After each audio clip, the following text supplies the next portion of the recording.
함께 하실 말씀은 요한계시록 10장 1절에서 11절까지의 말씀입니다. 요한은 하늘에서 내려온 천사의 음성을 듣습니다. 일곱째 나팔을 불려 할 때 하나님의 비밀이 밝혀질 것이다 라는 소리를 듣습니다. 그리고 그 천사가 가지고 있는 작은 두루마리를 보게 되는 것이죠. 오늘날의 시대를 인공지능의 시대라고 이야기를 합니다. 앞으로는 점점 더 어떻게 발전할지 모르는 그 인공지능에 대처해야 되는 시대일 수도 있습니다.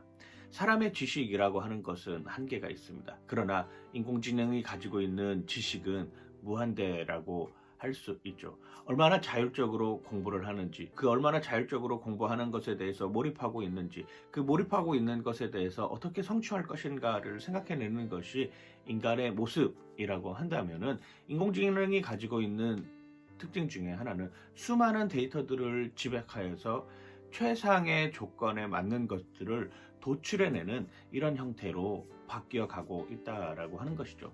그런 인공지능 시대에 대처하기 위한 우리의 삶의 자세는 어떠한 것일까? 앞으로는 점점점 알이라고 하는 지식보다는 삶이라고 하는 공간, 생활이라고 하는 삶의 영역에 대한 부분들에 관한 관심이 더 많아질 수밖에 없습니다. 개인적으로는 이룰 수 없는 것들이 너무나도 많다라고 하는 거죠. 우리는 어떻게 이타주의적인 삶을 살 것인가? 그게 바로 인공지능이 하지 못하는 인간만이 가지고 있는 고유한 영역이라고 할 수 있을 것입니다. 그 이타적인 삶을 살아가는 데 있어서의 삶의 지침이 되는 것이 어쩌면 바로 성경이라고 하는 것이죠. 요한은 자기가 본 작은 두루마리, 이걸 씹어 먹는다고 했습니다. 작은 두루마리를 먹는 그 상황 속에서 그 두루마리가 입에서는 단데 배에서는 쓰다라고 하는 것이죠. 시편 19편에도 이렇게 표현하지 않습니까? 주의 말씀은 송이꿀보다도 더 달다고 말입니다. 그렇습니다. 수많은 설교의 메시지를 통해서든지 아니면 성경 말씀을 통해서든지 그것이 우리의 입으로 들어올 때는 그래 맞아, 우리가 그렇게 살아야지 라고 입에는 너무나도 좋은 말로 너무나도 달게 느껴질 수 있습니다. 그런데 그걸 곱씹어보고 또 곱씹어보는 상황에 놓이게 된다면, 그것이 완전히 소화되어서 내 삶에 체득화되는 과정에 놓이게 된다면 결국 그 말씀은 달다라고 느껴지지만 내 삶에 적용하기 위해서는 그 말씀이 때로는 쓰게 작용되어야 된다라고 하는 것이죠. 말씀은 너무나도 달습니다. 그렇죠. 하나님을 사랑해야 됩니다. 이웃을 사랑해야 됩니다. 그런데 그 사랑의 실천을 어떻게 할 것이냐, 이게 바로 우리 모두가 고민해야 할 바로 그 상황이라고 하는 것이죠. 정직해야 됩니다.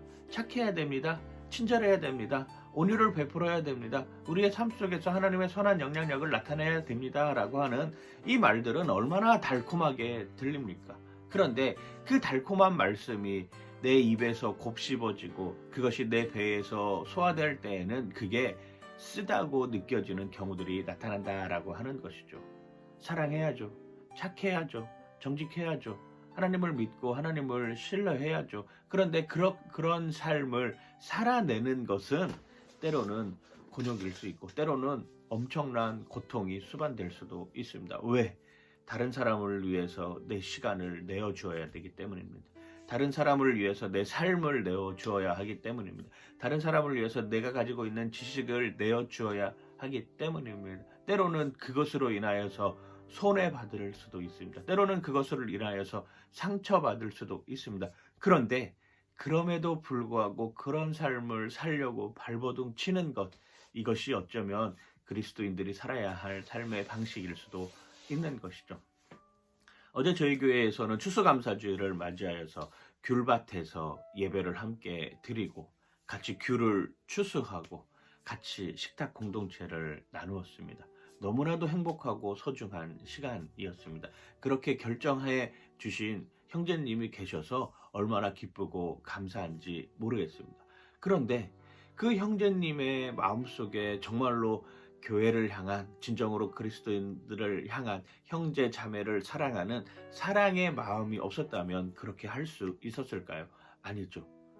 귤이를 따고 그 딴 귤을 가져가게끔 나누어주고 그 농장의 장소를 허락해주고 직접 요리를 해서 나눠주는 그 마음이 내가 받은 그 말씀을 조금이라도 실천하겠다라고 하는 이런 모습에서 나타나는 것 아니겠습니까? 그것이 입에 단 말씀이 내가 배에서 소화되어서도 삶으로 나타나는 삶의 여정이라고 하는 것입니다. 얼마나 소중하고 감사한 일인지 모르겠습니다. 그런 삶들, 우리가 그리스도인으로 살아가면서 매 순간 일어나는 삶에 감사할 줄 아는 이유는 내가 아는 지식이 내가 알므로 느껴졌던 그것이 삶으로 바뀌기 때문입니다. 오늘 하루의 삶 가운데도 그런 알의 모습이 삶으로 바뀌는 여러분들 되시길 주님의 이름으로 간절히 축원하고 축복합니다. 오늘의 한 줄 말씀은 답니다. 그런데 그 말씀을 실천하기 위해서는 때로는 쓸 수도 있습니다.